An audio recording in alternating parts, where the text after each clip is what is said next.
আসসালামু আলাইকুম। আমি সোহরা হোসেন নাজিফা। আজকে আমি আবৃত্তি করছি কবি রাশেদ রৌফের লেখা কবিতা বাংলাদেশের খোকা তুমি। তোমার কিসের অভাব খোকা, ইচ্ছে হলেই পাও কাছে সবজি যে নাকি পোকা।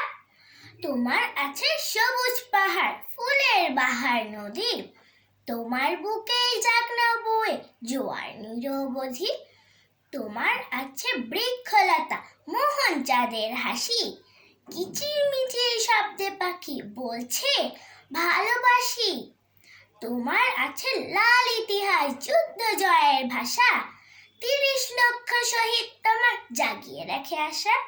হাওয়ার সাথে চলবে তুমি, বলবে দেশের কথা, খরায় তুমি বৃষ্টি হয়ে আনবে সজীবতা।